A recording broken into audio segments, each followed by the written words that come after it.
Studios of KPFK Pacifica Radio in Los Angeles, this is Uprising and I'm Sonali Kolhatkar. It's Thursday, July 2nd, 2015. Award-winning author Max Blumenthal joins us to discuss the latest on Israeli-Palestinian politics. His new book is The 51-Day War, Ruin and Resistance in Gaza. And we'll hear the next interview from the Henry A. Wallace National Security Forum produced by Brave New Films, this time featuring Roxanne Dunbar-Ortiz. Plus, a new study finds significant benefits to children who have working mothers. We'll speak with one of the study's authors, Mayra Ruiz Castro, as part of our series on the politics of parenting. That's coming up after the news. Joining us now to analyze today's headlines is Chenjerai Kumanyika.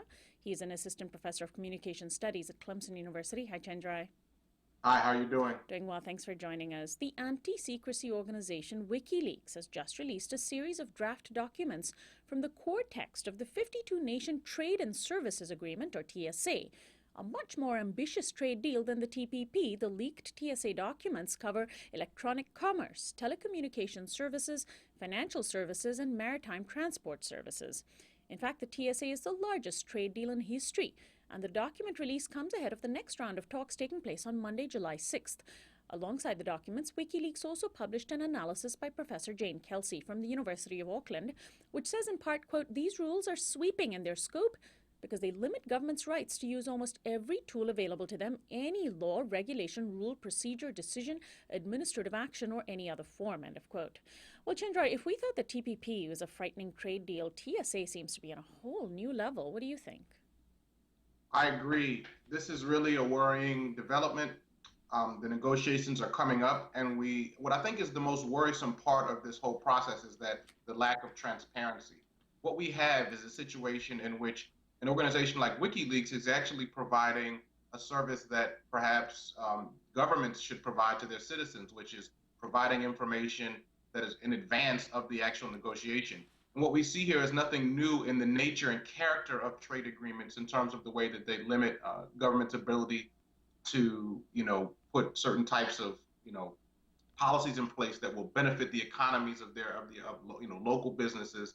But the intensity of it continues to ramp up from what we know, and it's worrisome. Just days ahead of an historic referendum in Greece over austerity measures, Finance Minister Yanis Varoufakis has said he will resign if Greeks vote yes. Sunday's vote is a desperate last-ditch effort by Prime Minister Alexis Tsipras and his anti-austerity Syriza party that came to power earlier this year. A yes vote effectively means Greeks choose to accept continued bailouts by creditors like the International Monetary Fund, or IMF, in exchange for more cuts to pensions and other services. A no vote signals that Greeks are ready to move on from the European Union. Mr. Varoufakis also said he was confident that Greeks would vote no and that he would rather cut his arm off than sign another agreement with the IMF. The New York Times ran a story this morning with the headline, "Alexis Tsipras' referendum leaves Greek voters perplexed." While Chenjerai, the elites of Europe and global capital desperately want to see the Syriza party fail, how much hinges on Sunday's vote? I'm not sure. I mean, at this point, the package has already expired. But I think we just have to remain focused on what we know, which is that the policies of the European Central Bank and the International Monetary Fund were constructed to favor Northern European countries and Germany. And the so-called bailout packages have never really been about the sustainable growth of struggling European economies. Of course, Greece is not completely blameless. There's things that need to be looked at. And when we talk about crisis, we have to look at the fact that what Greece is dealing with now is really the result of the 2008 debt crisis, and that was enabled by the practices of large American banks like Goldman Sachs. Also, when Greece borrowed past its limits, which it did, it relied heavily on those same banks. So the current situation also has ties back to our policies of deregulation, and now citizens are being asked to weed through complicated legislation to vote. And finally, here in the United States, maverick presidential candidate Bernie Sanders is drawing unprecedented crowds. Addressing about 10,000 people in Wisconsin last night, the independent senator from Vermont managed to mobilize more Americans than any other presidential candidate for the 2016 race to date. And reflecting that popularity, this morning's Quinnipiac poll of voters in the crucial swing state of Iowa found that Sanders is eating away at Hillary Clinton's lead, with 33% support to Clinton's 52%. In May, the same poll found Sanders at only 15% to Clinton's 60% popularity. Sanders' main platform is income inequality, which has resonated strongly among voters of all stripes. But as the Times pointed out recently, at a time when there is a heightened and long overdue discussion of white supremacy and racism in the U.S., Sanders seems to have a blind spot on this issue. Despite his history of civil rights activism, he has little name recognition, particularly among black voters. Chenjerai, what do you make of Sanders' candidacy? Well, I think that Bernie Sanders, in some ways, is a refreshing candidate. He definitely takes the positions that many progressives would like to see on. He's much closer to those positions than Hillary Clinton is. But I also think we have to keep certain things in perspective. One, the Obama administration, I think, has left many progressives really concerned and confused about what the actual potential of the presidency is. Secondly, it's one thing to get, support in Vermont and places like Wisconsin. It's another thing when you come down to places like where I live, South Carolina, and things like that. So I think that, on the issue of race, I think that Sanders is going to start to make the connections. I mean, the policies that he's dealing with are about race completely there. He's talking about income inequality. He's talking about, education. I mean, these things affect African Americans. And recently he explicitly spoke to the issue of, safety with police and things like that. But so I think that is kind of like not a real issue with the race thing. Well, Chenjerai, we will certainly be exploring these issues. Thank you, as always, for joining us. We'll talk to you again next week. Thank you. Chenjerai Kumanyika is our daily Newsflash guest expert. He is an assistant professor of communication studies at Clemson University. This is Uprising. We'll be right back.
Welcome back to Uprising. I'm Sonali. The issue of national security is constantly invoked by politicians and the media as justifications for war and surveillance. Since the September 11th attacks, the U.S. has launched endless wars that have ironically made us less safe and built an unprecedented network of intrusive surveillance.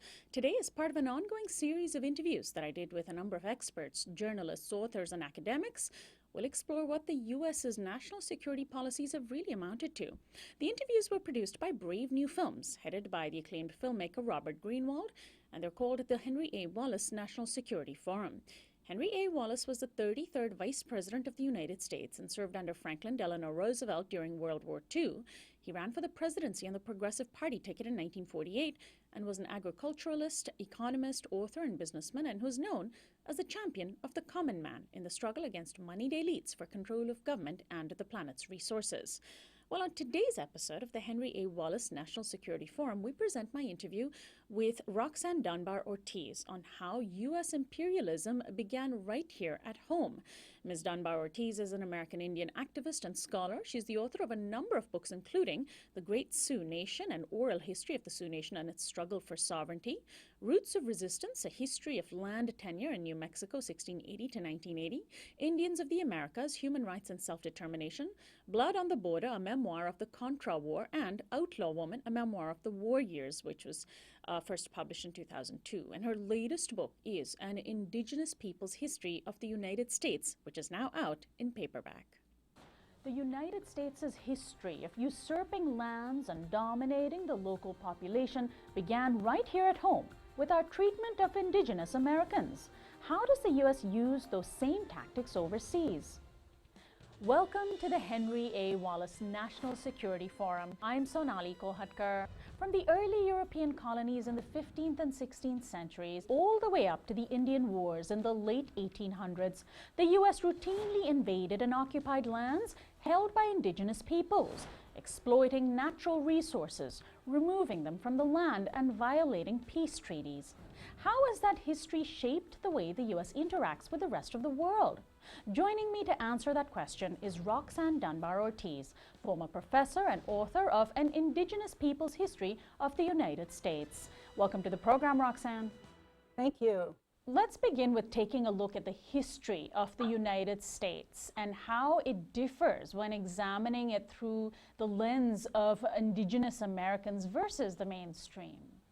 Well, it's very different because with a colonial settler state, there's a tendency toward eliminationism, and it's a really pernicious form because it doesn't really want the native people for labor as the Spanish did, or for trade as the French did, but actually for them to disappear so they can bring settlers, and then land itself becomes the main commodity for capital accumulation. Does the U.S. today use the same reasoning that it did with the settler colonialist project aimed at indigenous Americans? Does it use that same reasoning in current foreign interventions? Yes, it's sort of the institutionalized this way of warfare, which is counterinsurgency, using settlers on their own, a kind of settler democracy, fighting for that land. And they then form armies, once the United States is independent, based on counterinsurgency, the army as a backup for the settlers to take land.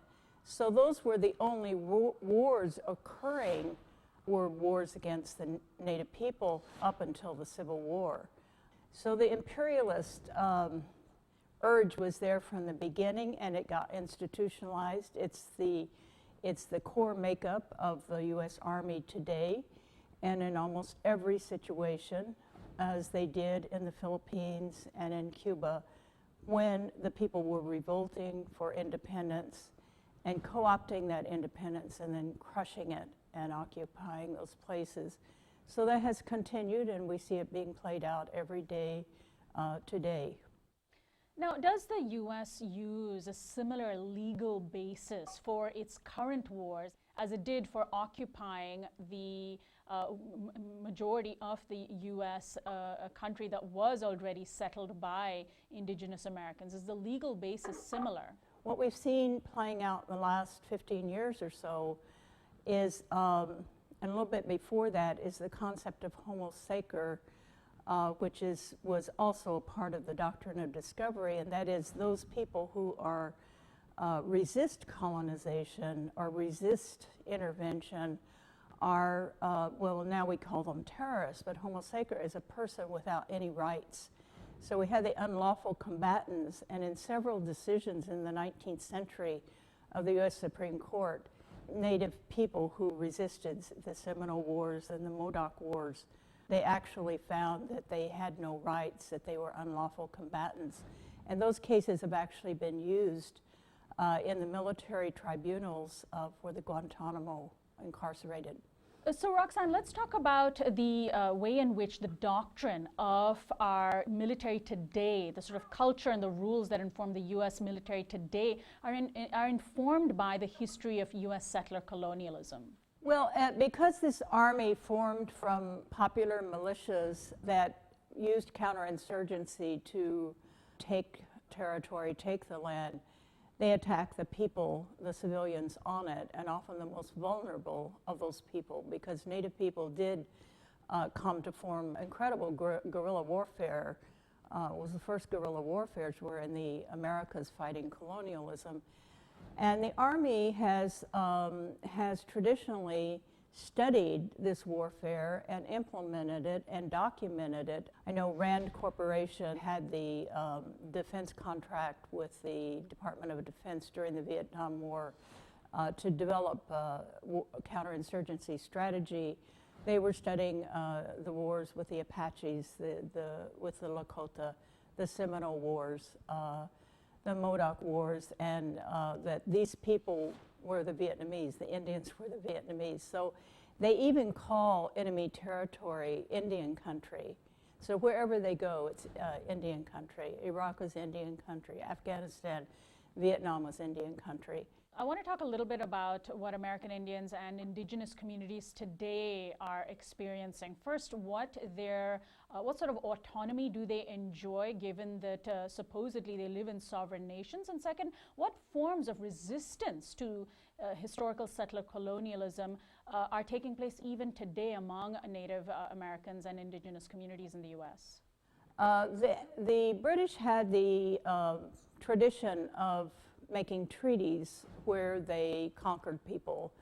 But in actual law, the doctrine of discovery, the definition of Native people as domestic dependent nations without any inherent rights, that those reservations are not the property, the collective property of Native Americans, but are a gift from the federal government, a grant that can be taken away.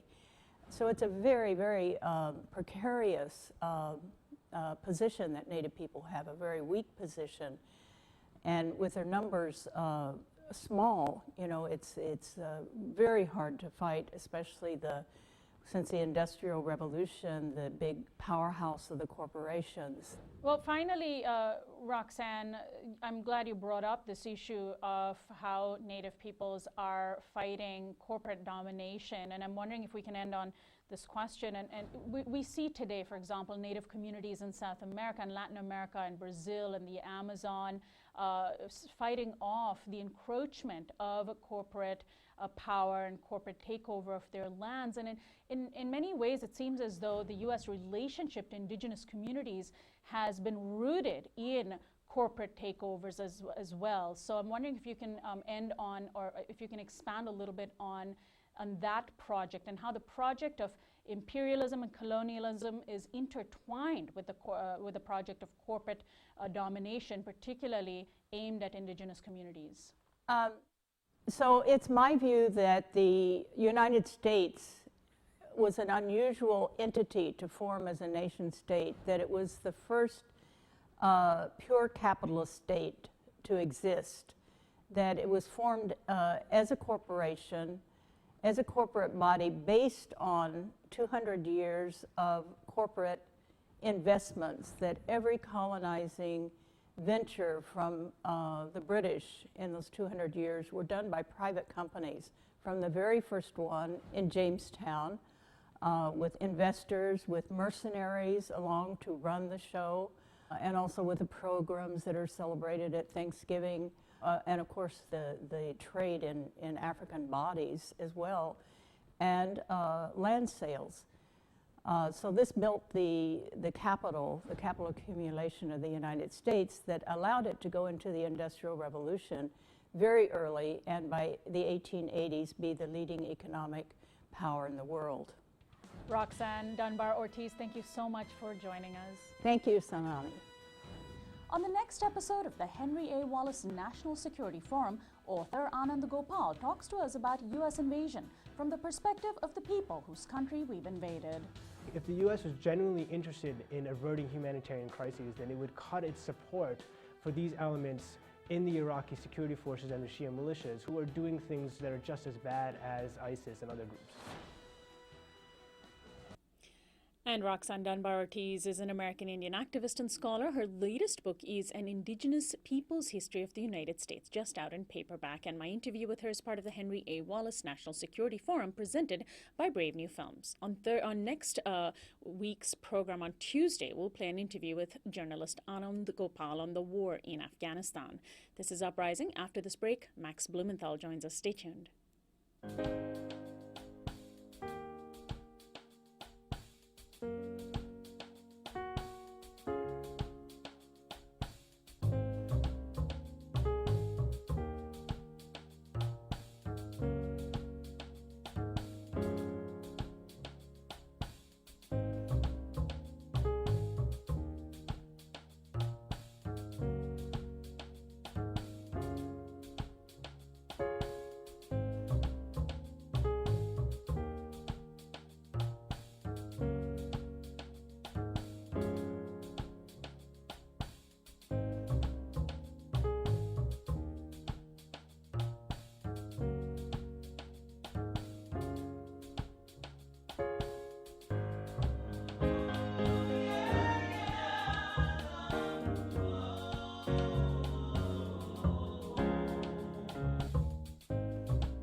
Welcome back to Uprising. I'm Sonali Kolhatkar. As if the residents of Gaza needed any more violence, a number of bombings have been documented over the past couple of months aimed at Hamas by rivals who claim allegiance to the Islamic State in Iraq and Syria, or ISIS.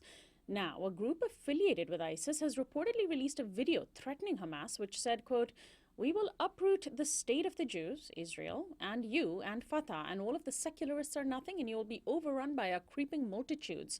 The rule of Islamic law will be implemented in Gaza in spite of you," end of quote. As if beginning to make good on that promise, more than 50 people were killed in the Egyptian Sinai yesterday, right by the Gaza border, in attacks linked to ISIS.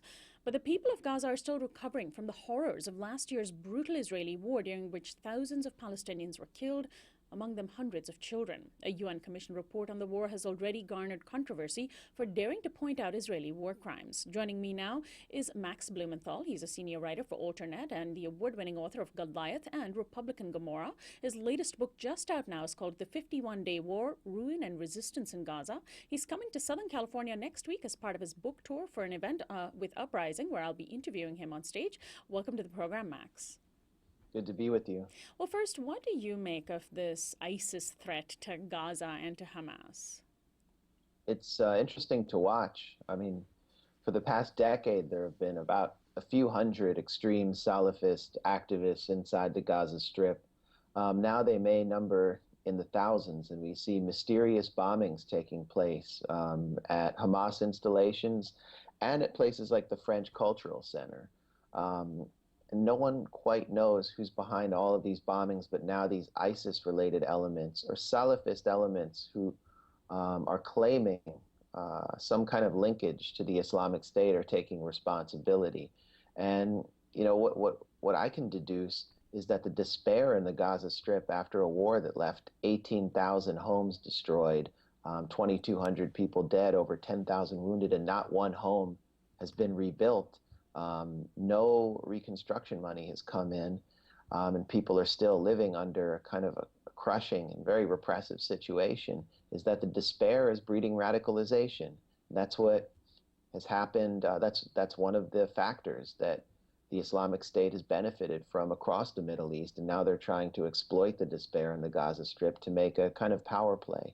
The strategy that they've put in place, which is interesting, is that they have attacked Israel while Hamas is doing all it can to maintain the ceasefire. They attack with rudimentary rockets and mortars, which are easy to come by, knowing that Israel will in turn attack Hamas. So instead of attacking Hamas directly, they have a tacit alliance with Israel against Hamas. And so this dynamic is kind of interesting to watch. They're actually not, they have no intention of fighting the Jewish state right now. They actually have a quietist approach, the same approach that Hamas maintained throughout the 70s and early 80s when Israel was allowing it to operate freely in the Gaza Strip to undercut the PLO.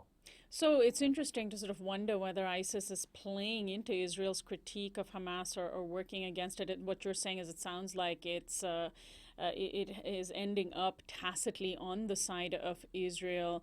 But Hamas itself, in this report, this UN Commission report, and in an Amnesty International report that came before it, has been found to be guilty of summary executions of people who were accused of colluding with Israel. Where does this leave Hamas? Well, some of your listeners might remember Netanyahu going before the UN General Assembly and holding up pictures of the public execution of collaborators and spies in a public park in Gaza City during the war last summer as evidence that Hamas was ISIS and ISIS was Hamas, which is, the kind of idiotic troll propaganda that we see from Netanyahu that appeals to the sensibility of like low-level right-wingers who read the New York Post. And he even threw in a Derek Jeter joke for those guys. So that myth has been kind of exploded by the ISIS attacks on Hamas. They've always condemned Hamas, just as Al-Qaeda did before. Ayman Zawahiri, the kind of mastermind of Al-Qaeda, has always condemned Hamas. But let's talk about those executions. I mean, this is something that I discuss in my book. They occurred at the end of the war when I was inside the Gaza Strip.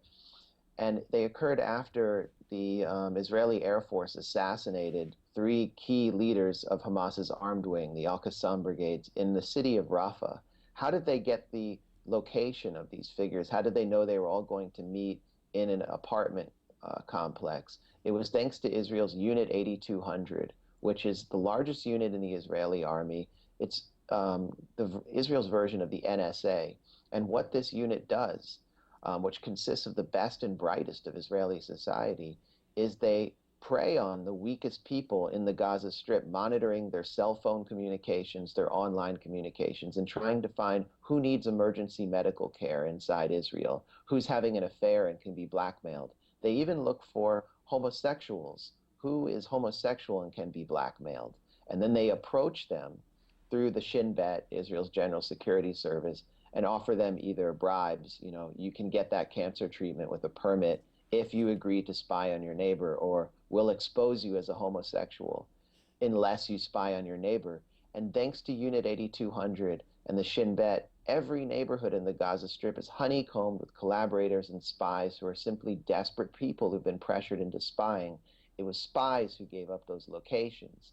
And so after the assassination, the outrage was so extreme in Gaza that Hamas emptied the jail of all those accused of collaborating, including people who had nothing to do with the attacks in the current war, brought them into a public park and executed them just to quell the public outrage and to send an example to anyone else who was considering spying. This was really the result of the paranoia of occupation and siege living inside the panopticon. It's something that any long-term prisoner experiences in prison. And Max, the UN Commission report, which did, of course, spend a lot of its focus on Israel's crimes, which would make sense given that the majority of people killed in that war were by Israeli forces. What do you make of this report and its importance? In the last Israeli war, a UN Commission report known as the Goldstone Report was simply dismissed, and it's assumed that this and that report may feed into some kind of International Criminal Court hearing, but how important is it? Well, I found this report to be slightly pathetic because it drew a false equivalence between the armed factions in the Gaza Strip, right, who have no air force, who have no navy, and who are fighting under occupation, who are engaging in acts of resistance, and were actually defending themselves against an invading army, wound up killing 80 Israeli citizens, 75 of whom were combat soldiers attacking the Gaza Strip, while the Israeli military deliberately targeted civilians according to its Dahiyya doctrine of disproportionate force. One of the most pathetic aspects of this report was the attempt to find evidence that Hamas had used human shields. The UN couldn't find any evidence, but they still repeated conjecture. They found no evidence of human shields. They found no evidence that Hamas had stored weapons in active schools or apartment buildings, as Israel claimed. All that it could find was that rockets were stored in 3 empty schools, which were not in use. So there was an attempt to validate Israel's propaganda. Meanwhile, when I was in the Gaza Strip, and this is something that I documented extensively in my book, The 51-Day War, I met numerous young men and even entire families who had been used as human shields by Israeli soldiers who were operating inside the Gaza Strip, including Mahmoud Abu Said, a 19-year-old from the southern city of Rafah, who was taken by Israeli soldiers after they shot his father and sent his family marching west, taken into his house, stripped, stood in front of a window, and was used as a human shield. Israeli soldiers shot over his shoulders while they sniped his neighbors and killed 2 of his neighbors. And then he was taken off in a jeep to a prison for 9 days, where he was held in a dark cell and summoned every few hours for interrogation and beaten. This is a 19-year-old kid, and when I interviewed him about it, he collapsed and had to be revived with water. He was completely traumatized. And so these are the real human shields. One of the interesting things that the UN report does do is it does find that Israel placed its military installations and operated within the civilian population in southern Israel. All of Israeli society is being used as human shields for the military, whether they're in the kibbutzim in the south, where the Israeli artillery units set up, or in Tel Aviv, where the Israeli Defense Ministry is based in the middle of a civilian neighborhood next to a shopping mall. So by Israel's own logic, they are using Israeli citizens as human shields, because this is the logic that holds that there are no civilians in the Gaza Strip, only, in the words of the Israeli military ethicist Asa Kasher, the terrorist's non-dangerous neighbor. The UN doesn't understand this, and they don't understand occupation. They don't understand Israel's military doctrine, and this report doesn't reflect a true understanding of the parameters that each side is operating under. Well, Max, I'll be interviewing you on stage next Tuesday in Los Angeles, so I want to save my questions about your book, The 51-Day War, for that time. And let me just let our audience in Southern California know that you're going to be speaking Tuesday, July 7th at the First Congregational Church in Southern California, in Los Angeles, 540 South Commonwealth Avenue. Tickets are available to that event at kpfk.org. You can also go to our website, uprisingwithsonali.com, and on the right-hand side, you can click for tickets. They are very limited, and you have been speaking to sold-out crowds throughout your book tour. Last night you were in Berkeley, where there were some protesters outside who weren't quite happy with what your book had to say, and I really liked the freedom selfies you posted on Twitter with those protesters. Can you tell us a little bit about the response your book has had? Well, I've been on, this is my 3rd book tour, and I'm visiting a lot of the same venues that I previously visited, Town Hall in Seattle, and the famous Powell's Books in Portland, and the First Congregational Church in Berkeley, which is a United Church of Christ church. The United Church of Christ just voted by a measure of 80% to divest from companies involved in the Israeli occupation. And at each of these events, I'm getting more turnout than I ever have before. And I think this isn't just a reflection of support for me or interest in my work. It's because there is a movement out there that's galvanizing around the boycott, divestment, and sanctions movement that sees books like mine as a counter narrative to the dominant mainstream narrative on Israel-Palestine, and embraces them as vehicles. And so I'm speaking to packed houses everywhere. There's an enormous amount of energy out there that I have never seen before. And it's threatening to pro-Israel forces. The right-wing anti-Palestinian group Stand With Us brought out some protesters, and they really represented the future of pro-Israel activism. All of them were over 70 years old, waving, a week after the Confederate flags came down, another symbol of hatred outside my event, and holding bizarre signs about. By the way, you're referring to the Israeli flag as a symbol of hatred? I'm referring to the Israeli flag as a symbol of racial exclusivism, hatred, apartheid, and war. And I think that these people are trembling in their boots after watching what happened last week. Their narrative isn't working anymore, and they see the narrative of equality and the promotion of democracy, which is at the heart of the BDS movement, as a direct existential threat. And so does Benjamin Netanyahu. So it was nice to see them out there. It was nice to see how threatened this organization is by me simply talking about the facts on the ground in Gaza, and by so many people gathering to hear it. And Max, you have also now entered the swirling news cycle around the presidential election, because the right-wingers are connecting you to Hillary Clinton, because she claimed to have really liked your first book, Republican Gomorrah. This was before you did your books Goliath and the 51-Day War on Israel. And so the quote anti-Israel writer Max Blumenthal is being used to bring Hillary Clinton down. What do you make of that? I'm the new Jeremiah Wright. Oh. I just sent Hillary a memo urging her to go full BDS and full communism, and got a really favorable response. She actually has a copy of Goliath, but she carries it around in an Ari Shavit book jacket, so that she'll get approval from Jeffrey Goldberg. But no, I mean, it's pretty ridiculous. I met her once when I was 16. My father has a relationship with her, right? And I'm his son. He supports what I do because I'm his son, and I'm just kind of amused by the whole thing.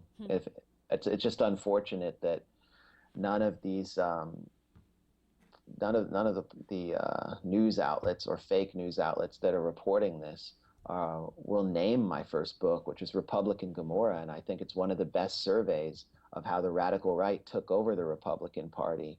And it really will help readers understand the freak show that brought us everything from the Duggar Clan to Mike Huckabee to bizarre racist fanatics like Donald Trump. So if this can be used to bring the narrative of Republican Gomorrah to the public and bring this book back, which I'm really proud of, then fine. And that was when my first interview with you happened with that book, Republican Gomorrah. I had you in studio for the hour, and it's definitely a brilliant survey of where the right has gone, and certainly worth re-airing that interview as we lead up to the 2016 election. Well, Max, I hope we can also turn out a full house for you next Tuesday at our event, where we will also have copies of your book, The 51-Day War, available for our audience to purchase and get signed by you. And I want to wish you the best of luck until next week. We'll see you then. Great. Thanks for having me, Thank you so much. Max Blumenthal is a senior writer for Alternet. He is an award-winning author. His books include Goliath, his first book, Republican Gomorrah, and his latest book, just out now, called The 51-Day War, Ruin and Resistance in Gaza. He's coming to Southern California next week, Tuesday, July 1st, as part of his book tour for an Uprising event where I'll be interviewing him on stage. And you can get tickets to that event at kpfk.org. The event is happening at the First Congregational Church of Los Angeles in downtown LA, 540 South Commonwealth Avenue in Los Angeles. The event will also be featuring the acclaimed LA-based poet Sholé Wolpe. It's going to be a wonderful event, and ticket sales benefit KPFK and specifically the TV production of Uprising. So we really hope you'll come and see Max Blumenthal and give him a Southern California welcome. Again, tickets at kpfk.org or available at uprisingwithsonali.com, and you can find the link to the brown paper tickets link on those websites. And if you have trouble, you can also check out our Facebook page, or you can also email us at mail@uprisingradio.org. This is Uprising. When we come back, we will turn to our ongoing series on the politics of parenting. Stay tuned.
Welcome back to Uprising. I'm Sonali. A Pew Research poll from 2013 found that a plurality of adults, 42%, say having a mother who works part-time is ideal for a young child. 1/3 say having a mother who doesn't work at all is ideal. Even among women who are working mothers, only 22% said having a mother who works full-time is best for a young child, while 53% said having a mother who works part-time is ideal. The beliefs that we have about motherhood and whether stay-at-home moms are best for children are just that, beliefs. The facts actually can be quite contrary. A groundbreaking new study of 50,000 adults aged 18 to 60 in 25 nations worldwide has found that having a working mother can actually be quite good for you. Researchers with the Harvard Business School's new gender initiative found that adult daughters of mothers who worked outside the home before their daughters were 14 years old especially benefited. Today, as part of our ongoing series on the politics of parenting, we turn to one of the researchers on the study. Mayra Ruiz Castro is a researcher at the Harvard Business School. Welcome to Uprising, Mayra. Hello, Sonali. Thanks for this invitation. Well, first, what was the methodology of the study? Can you explain what data you obtained and from whom? I mean, 50,000 people is a massive data set.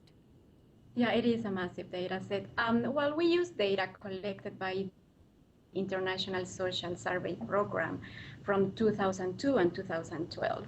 And this is a collaboration program among more than 35 countries. So basically what happens is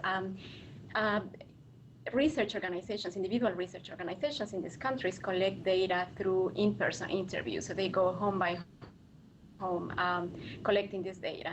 And then a higher institution, a higher education institution in Germany collects this data, puts the data together, manages and makes the data available for research purposes. And we use data from only 24 countries in North America, Latin America, Europe, and Asia, because that's the data, well, those are the countries that had data for both years, for 2002 and 2012. So you have essentially this massive data set, people asking personal questions and asking questions about whether their mother worked and then their own sort of work environment. And you found what specifically about women who had working mothers? Right, so this is the specific survey we use. It's on family and gender roles. So they ask many different questions regarding household dynamics, you know, who does what, who does the cleaning, who does the cooking, for example. Also, who earns the highest salaries, how they organize, and all sorts of questions regarding gender attitudes, views about divorce, for example, about homosexual relationships. So it's a very complete survey, very useful for research purposes that many researchers could use to do this sort of analysis. And so what did you find specifically about daughters of working mothers on their wages and on their supervisorial positions? I understand that they're actually better off than daughters of mothers who stayed at home? That's correct. So what we found is that daughters of employed mothers are more likely to be employed themselves and are more likely to have higher salaries than daughters whose mothers stayed at home when they were 14 years or younger. Most surprisingly, well, we believe this is the most surprising finding, is that they are also more likely to be in positions where they are responsible for supervising others. That means they are more likely to occupy leadership positions. Wow. So how significant was that? I mean, when you found that result, were you surprised by the fact that it was significant enough to show some kind of correlation, or was it just a small blip in the data? No, these are highly significant results. We obviously expect to see differences between countries. The study we conducted, we looked at all countries together. Nevertheless, we do control for social and economic factors in those countries, and these results, the ones I just told you about, they remain for all countries even after controlling for these factors. Wow. So did the findings vary country by country, or were the results comparable between the 24 countries you examined? Yeah, well, we expect the results to vary country by country. We obviously, if we consider gender attitudes, that reign in that specific country, also other factors like availability and quality of childcare, the employment situation, the economic stability, those are aspects that will probably influence results in country by country. We are in that process, and we are hoping to find those results very, very soon. And so let's talk about the correlation that you see, because of course this is a correlational study, but how do you explain these results? We might imagine, and I mentioned the Pew Research survey before, that attitudes, even among women who themselves are working mothers, many more than you might imagine believe that their children could be better off if they quit their jobs and stayed at home. How do you explain the results that kids of working moms, it seems, can turn out better? Well, the explanation I want to say better, I mean if you measure it in wages and supervisorial positions, because those are, of course, judgmental positions we take. Yeah. Right, that's outcomes at work, let's say. Yeah. Yeah, well, going to your first question, the explanation we are proposing here is that it's a role model effect taking place at two levels. The first level is at the level of beliefs and attitudes. So having a working or employed mother affects your gender attitudes. Your gender attitudes are more likely to be egalitarian. And there are studies, and our study also shows that there is a relationship between egalitarian gender attitudes and better outcomes at work, especially for women. So women whose gender attitudes are egalitarian or less conservative are more likely to be in leadership positions, for example.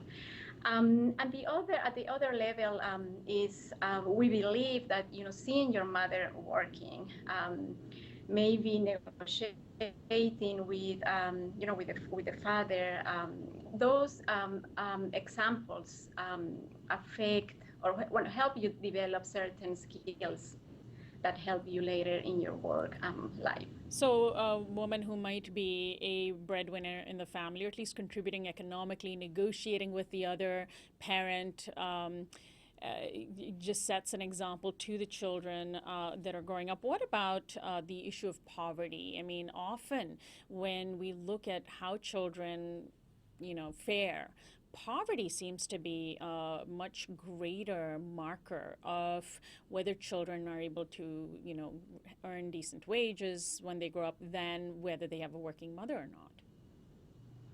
Definitely, poverty plays a very important role. It really depends on the opportunities that children have, right? How kids turn out to be, and poverty is very likely to limit those opportunities. However, very interestingly, there are studies that show that children of working employed mothers are higher achievers and are also have less behavioral problems. And we usually people usually think that if mom is not at home, then the kids are will turn out to be drug addicts or but this studies show that that's actually not the case. They are better off, and it's a positive aspect for them. So we talked about the impact that having a working mother has on daughters. What about the impact that having a working mother has on men, boys, who what sort of men do boys grow up to be when they have working mothers? Well, we found that an employed mother doesn't affect the son's work outcomes. But what they do is they affect the time they invest with their families. So that's actually also a very surprising and positive outcome. Because that means that sons are more likely to spend more time taking care of their children and of their families. And that contributes, obviously, to higher gender equality or a more equal distribution of household responsibilities. So men who grew up with a working mother are more likely to be more present in their own families when they have them. Wow. Right, And that's is it a correct. significant result? Did you see a pretty significant correlation? Yeah, all these results I'm telling you about, they all are significant. Wow. Yeah, that's a very surprising result. Now, are the results of this study that you worked on consistent with other findings on working moms versus stay-at-home moms? Well, one of the studies is the one I just thought about, in that children of employed mothers are higher achievers and have less behavioral problems. There are other studies that also indicate that the likelihood of employment of daughters as adults is also associated with the exposed to other employed mothers. So if your friends' mothers worked when you were a child, that's also likely to affect your likelihood of employment. And that also says a lot about the role effect model, not only from your own mom, but also from the other moms you are exposed to. So, the danger, of course, when we look at studies such as yours, is that there's a fear that it can feed into the so-called mommy wars. Many stay-at-home moms don't work because they may not be able to afford to work because childcare is just so expensive, or they can't find a job in this economy, or they genuinely just love being stay-at-home moms and actually really enjoy spending time with their kids. They see it as their calling. Are you worried that that study could feed into these sort of fears? Because we already guilt trip so many moms. Yeah, well, what we expect that this study can achieve is, well, to reduce the level of guilt that mothers who work feel when they leave their children to go to work, right? They should be doing this knowing that they are not in the lives of their children, and all the contrary, they are benefiting them, their daughters at work and their sons at home, which will also benefit their own families, right? And we are not advocating that that all women should work, but what it's important is to allow children to be exposed to different type of people who make different decisions. It might be that your mother once decides to stay home, and that's perfectly fine. But it's also important that those children have exposure to different family arrangements, right? Right. Maybe they have a friend who has a working mother. And what about fathers who are stay-at-home dads? In this new economy, there are more and more dads who are staying at home, taking care of the kids through choice or by necessity. Is there any research on stay-at-home dads versus working dads and how their kids turn out? Well, there is increasingly more research, for example, from Boston College on dads, and they do wonderful research too. I'm not sure there is research analyzing the effect of this on sons, and it certainly would be difficult, I believe, to do a similar study, at a large scale, cross-nationally, because you won't find many cases, especially in conservative countries where it's very rare that fathers stay home. And I'm also wondering what the implications of this study, at least the aspect that focuses on the U.S., has on the U.S. economy as a whole. I mean, overall, Americans tend to be far too overworked to begin with. And I personally think we're all better off, including our kids, if we all just worked a little bit less. But that's just my impression. What do you think? Well, coming from Mexico and having lived in Germany, I totally agree with you that people work very long hours here. In Germany, people leave their work at 5 to go to their families or to go walking or exercise or something like that. So it's very different in that regard. But I mean, the study doesn't imply that we all should be working long hours or even full time. Something that it's important to note is that we don't know whether the mother worked full time or part time, or if they worked, for the 14 years we covered, or only for 2 years. The question was whether your mother worked before you were 14 years old, 1 year or longer.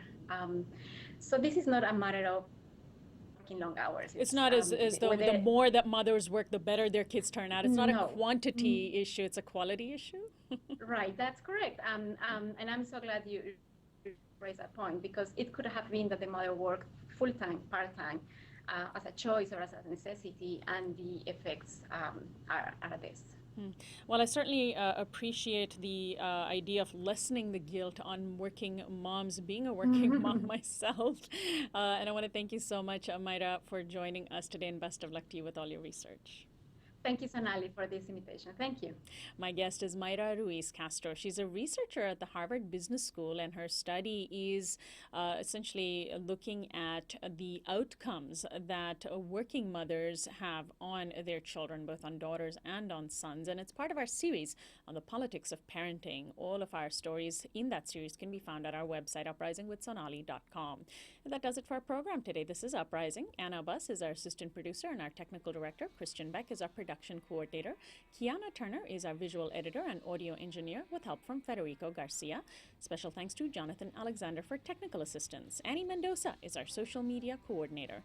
Subscribe to our YouTube channel at youtube.com/uprisingwithsonali. Our website is uprisingwithsonali.com. And our theme music is by Quetzal. I'm Sonali Kolhatkar, host and executive producer of Uprising. Have a wonderful long weekend. We'll have a taped program tomorrow featuring Tavis Smiley. We'll be back live on Monday with coverage of Greece and much more. See you next time.